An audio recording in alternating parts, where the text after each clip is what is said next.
Yep, that's me, 32 years ago on Christmas Day being baptized with a few other children. Just another average kid brought into the world, slowly discovering this new reality. Coincidentally, a certain blue car always seemed to be there in the background. That year, it had driven all the way from Cumbria for a holiday in the Algarve and my baptism. I never imagined that one day this unique mechanical being would come into my life and be part of a journey. One that I share with my dad, learning bit by bit his mechanical knowledge, and the lovely people that follow the channel who share a strong passion for the automobile.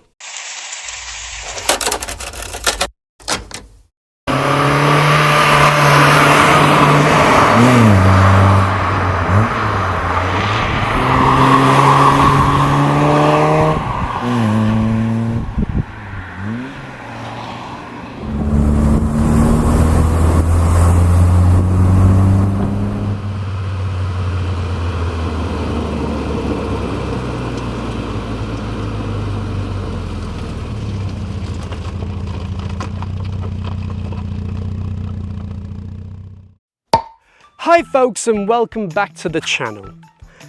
Today we are traveling back to my favorite decade. The internet was still in its development stage. The compact disc appears in our stores.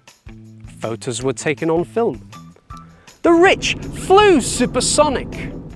MTV appears on our screens for the first time, and the Titanic is discovered. For me, the 80s brought me something far more important. This, my 1980 VW Golf GLi Convertible. This is its bit of history.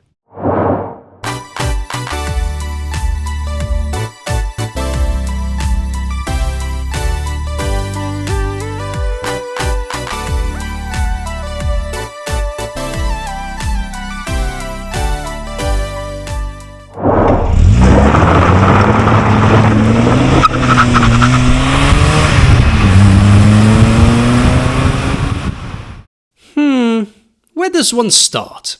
The Mark I Golf Convertible, or Cabriolet as known in mainland Europe, was launched in June 1979.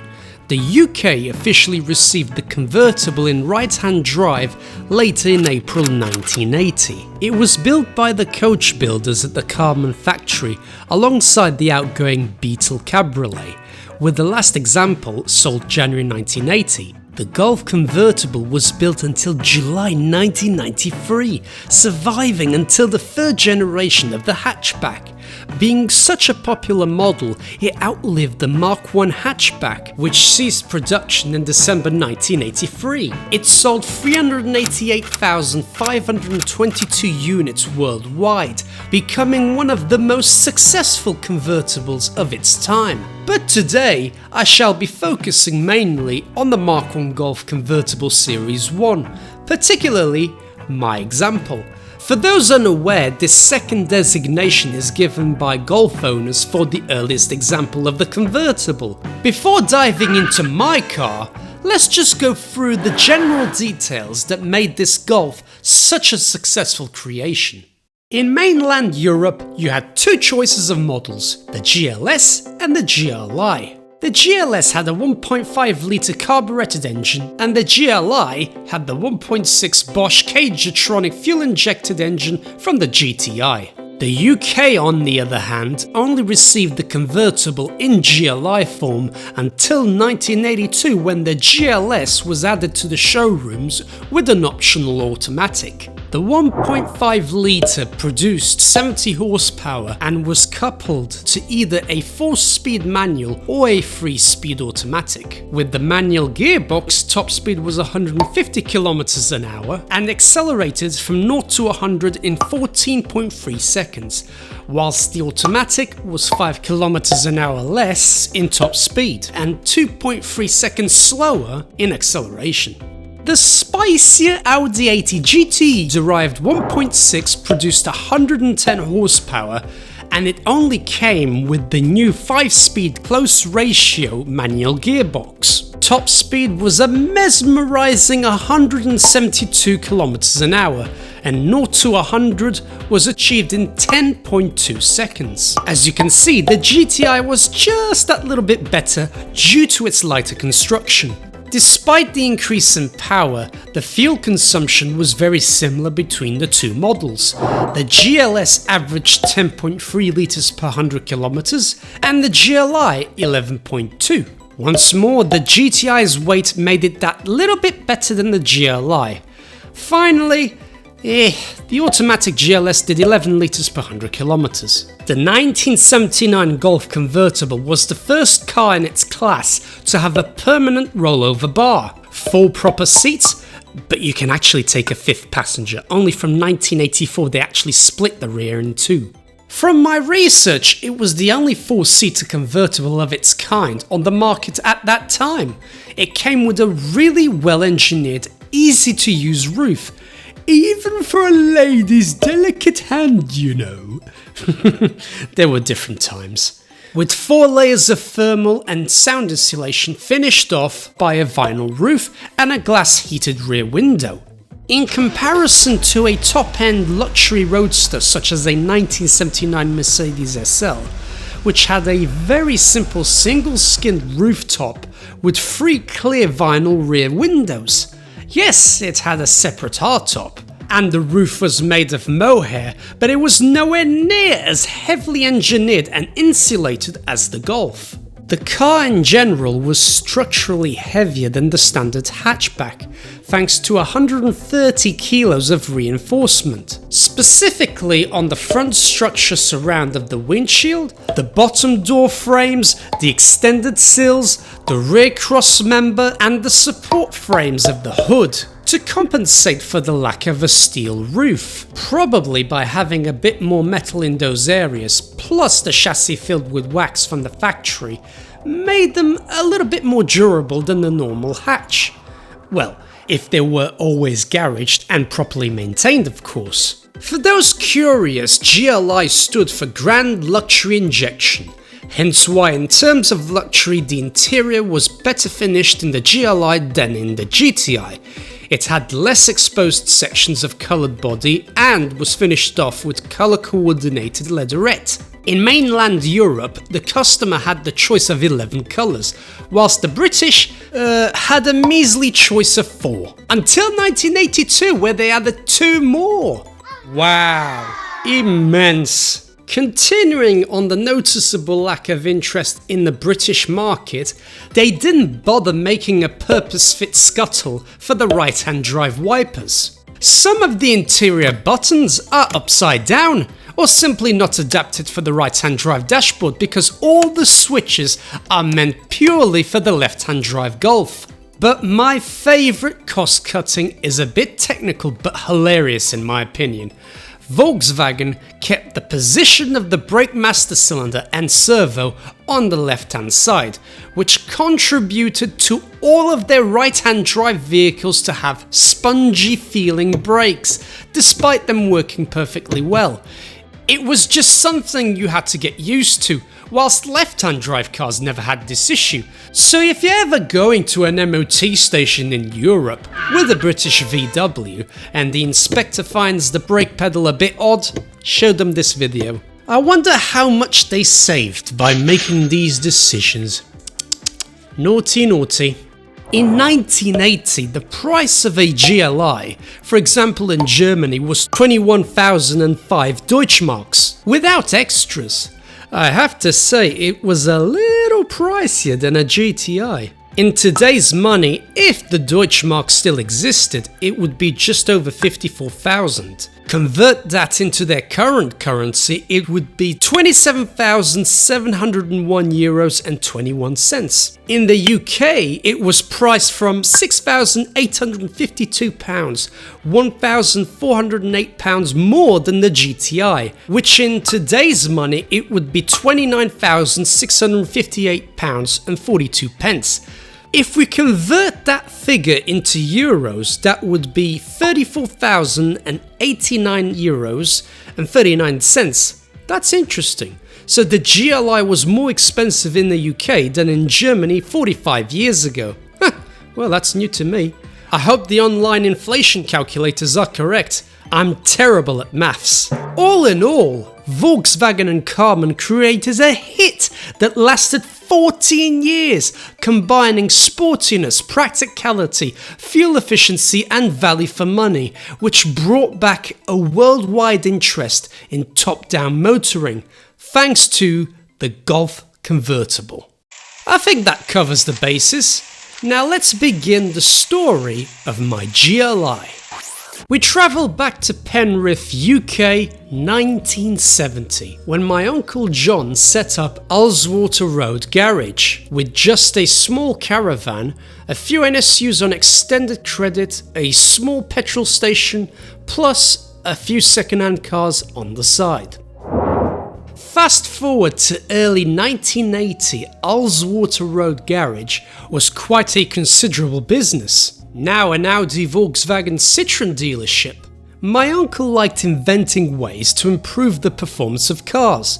According to Dad, he even fabricated water injection kits for carburetted engines. His passion for engineering led him to team up with JANSPEED Engineering. Together they invested £10,000 to develop the JANSPEED Rotomaster Turbosonic Exhaust Gas Turbocharger.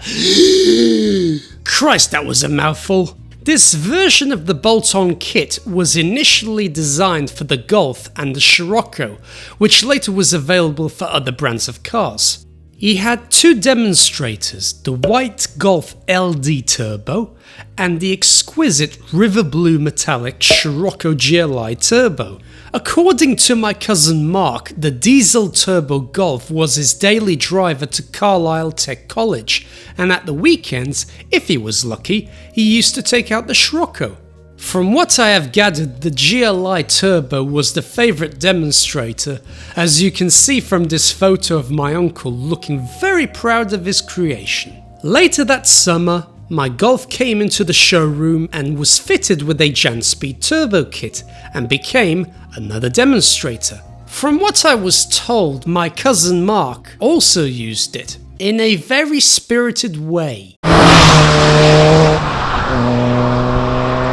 As previously mentioned, the 1.6 fuel-injected engine produced 110 horsepower, and according to the article in which my uncle was interviewed, the Ullswater Road Garage Scirocco GLi Turbo shared the same engine with the Golf GTI and the GLi. The turbo, however, helped it to achieve around 150 horsepower. This brought the 0 to 60 down to under 7 seconds, and the top speed was now 130 miles an hour. Truly impressive for its time. I presume my Golf GLi would have been close to those performance figures.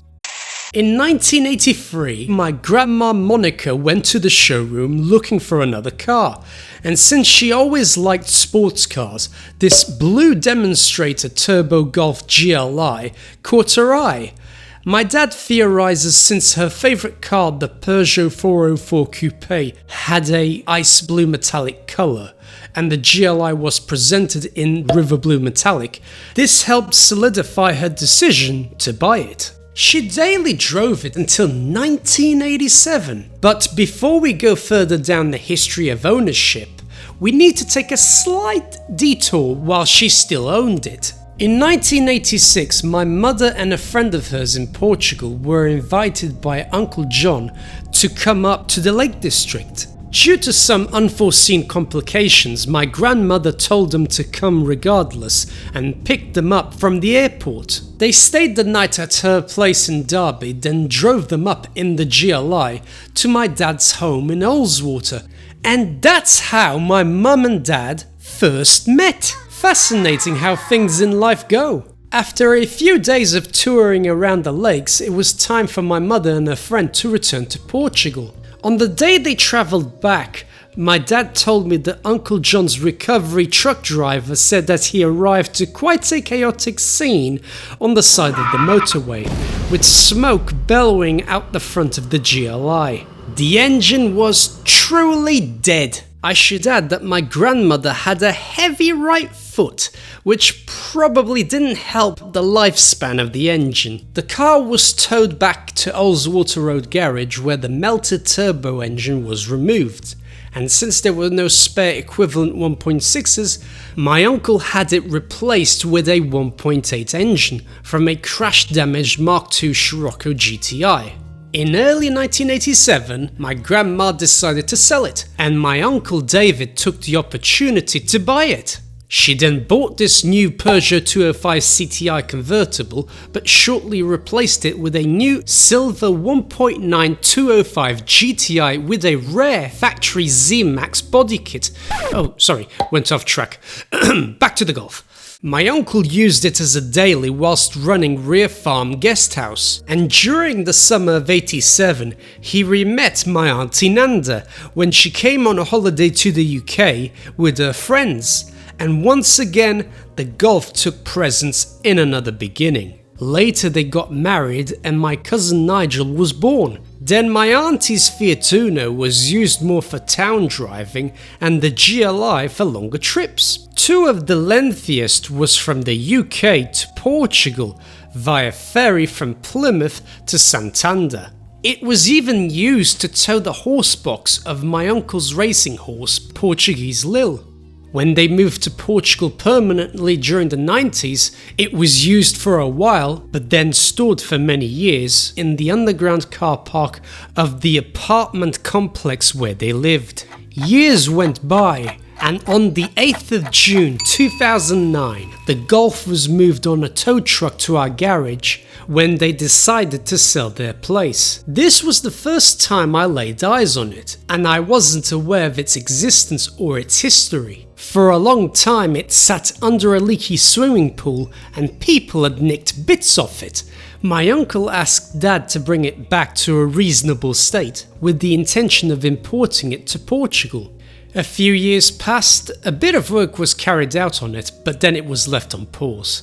While I was in the UK studying music during 2015, I decided that I wanted to buy a classic car. We went to a classic car club meet and Dad said, "Why don't you buy your uncle's Golf? He's been trying to sell it, why not make him an offer?" We had a family wedding late that summer, so I took the opportunity, made a deal with him, and that was that. The Golf was put on a car transporter and off it went from Portugal all the way up to the Lake District. I waited and waited. Then one grey day, I arrived back from college completely knackered. Dad comes out of the house smiling and says, "Guess what's arrived?" Garage door opens and there it was, my prized possession. In 2016, Dad got it running. Which allowed me my first ever drive. Okay, it was up and down the driveway, but it was wonderful.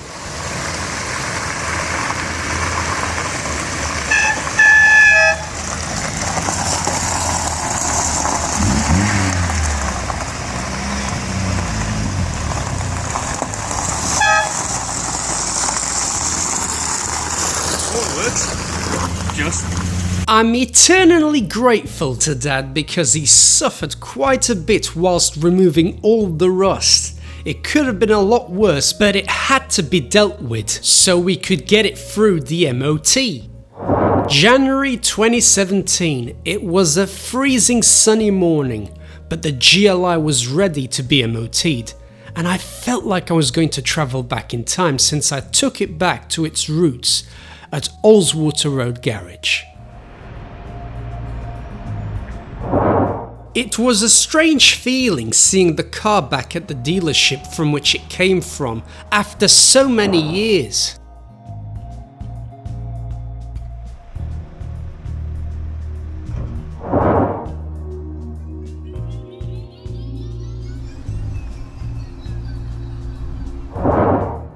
Definitely a lot has changed since then. We were a little nervous at first, but I can happily say it passed, and the first drive back home was sublime.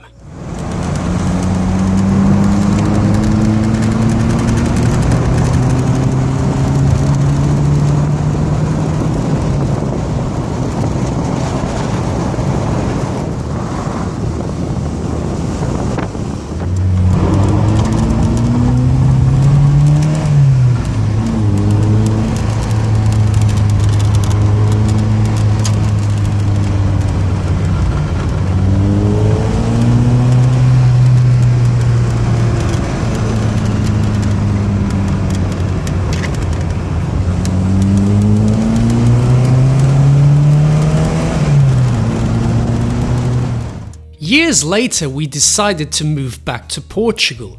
Dad and I went via ferry from Portsmouth to Bilbao in the Westfield and the Gulf.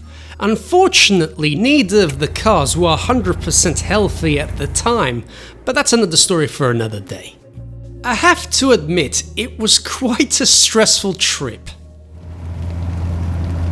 But thankfully, we managed to arrive in one piece. Not long after, the world was hit by the COVID epidemic, and due to my rare health issues, I got a little lost with what to do with my life. But thankfully in 2021, Dad took the risk and purchased the Mini After 8 as a new project. And that is how this channel began. Initially just an Instagram page which slowly grew, incorporating all of our automotive adventures. My favourite moment with the GLi was in 2023 when I drove to Lisbon with Dad to start the importation process of the Golf, so that I could drive it legally in Portugal. Later that summer I was over the moon, the Golf was finally Portuguese! Haha! 10 years of ownership have gone by. It's hard to believe that it would lead me down this path of being an automotive entertainer on YouTube. Here's to another 10 years, folks. I really hope you enjoyed this video. Apologies it was my longest, but please don't forget to like and subscribe. It doesn't cost anything and it truly helps with the growth of this channel. Thank you so much for watching. Stay tuned for the next one. Cheers.